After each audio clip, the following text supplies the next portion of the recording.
It was a humid summer night in a small Texas town, the kind of night when the air itself felt heavy with secrets. The streets were nearly empty, save for the faint hum of motorcycles parked outside Ricky's Roadhouse bar.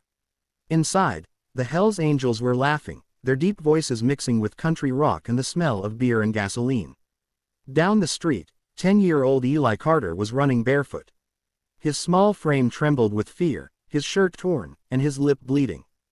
Behind him, the harsh sound of breaking glass echoed, his father, Mark, stumbling out of their house, bottle in hand, slurring curses into the dark. "You better come back here, boy," he shouted, his voice filled with rage and alcohol. Eli's heart pounded. He didn't care where he was going, he just needed to get away. He ran until his lungs burned, until his legs felt like they'd collapse.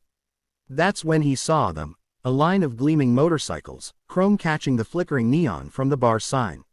Something about those bikes felt safe, strong, untouchable. Without thinking, he darted behind one of them, crouching low, clutching his scraped knees. Inside, Tank, a burly biker with a thick beard and tattoos crawling up his arms, stepped out to light a cigarette. The smoke curled lazily around his face as he caught a movement near his Harley. "What the?" he muttered, walking closer. When he looked down, he saw a boy, shaking, eyes wide like a scared animal. "Hey, kid," Tank said, kneeling slightly. "You lost." Eli didn't answer. He was trying not to cry.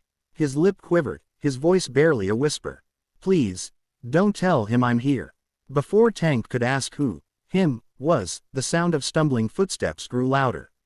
A man emerged from the darkness, reeking of whiskey and fury. His face was red, his hair unkempt, his hand still gripping the neck of a half-empty bottle.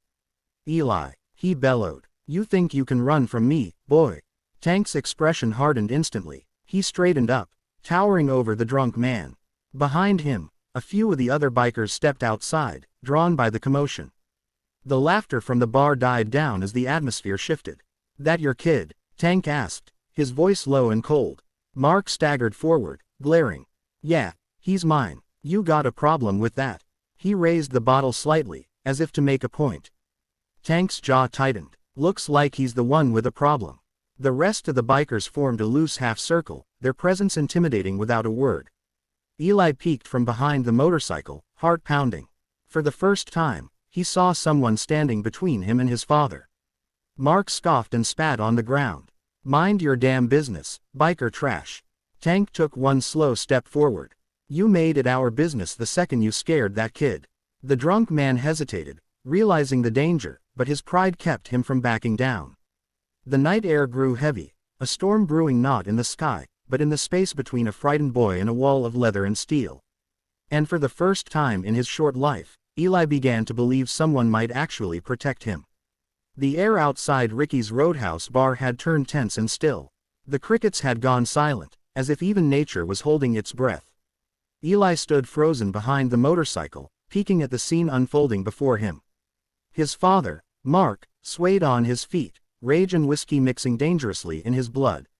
Across from him stood Tank, calm but unflinching, his broad shoulders outlined by the bar's neon lights. Behind Tank, a half-dozen Hells Angels watched quietly, men who had seen violence before but only dealt it out when it was deserved. Mark pointed the broken bottle toward Tank. "Stay out of this," he barked. "He's my kid, my business." Tank's eyes narrowed. "You're right about one thing," he said. "He is your kid, so maybe act like it." That set Mark off. He lunged forward, swinging the bottle wildly. Before it could connect, Bull, another biker with arms the size of tree trunks, caught his wrist midair and twisted hard. The bottle shattered on the ground, and Mark howled in pain. Another biker, Rico, stepped up and snatched the man's collar, pinning him to the hood of a nearby truck. Eli's breath caught. He'd never seen anyone stand up to his father. Not the neighbors, not the police, no one. The boy watched as Tank walked over calmly, looking down at the man who'd made his life a nightmare. "You like picking on someone smaller than you?" Tank asked, voice low but lethal. "Try that on someone your size." Mark tried to speak, but his words slurred into nonsense. His body sagged as the bikers held him still, no longer resisting, just exhausted and defeated. Tank leaned closer, his tone soft but sharp. You ever lay a hand on that boy again, and I swear, we'll find you, wherever you are." He nodded at Rico, who released the man, letting him stumble backward. Mark mumbled something under his breath before turning and limping down the street, disappearing into the shadows. When the danger passed, Tank turned toward Eli. The boy was still shaking, his wide eyes glistening with tears. Tank walked over, crouching so they were eye level. He took off his black leather jacket and gently draped it over Eli's shoulders. It was far too big, but it felt warm, heavy, like safety. "You're safe now, kid," Tank said quietly. "Ain't nobody gonna hurt you tonight." Eli looked up, trying to find words. Thank you, sir." Tank smiled faintly. "Name's Tank, and you don't need to call me sir. You hungry?" Eli nodded hesitantly. Within minutes, one of the bikers came out carrying a burger and a soda from the bar. They sat him down on the curb, and for the first time in months, Eli ate without fear. As the night stretched on, the bikers talked among themselves, about calling child services, about finding someone to take care of the boy. But to Eli, it didn't matter what would happen next. What mattered was that, for one night, he wasn't alone.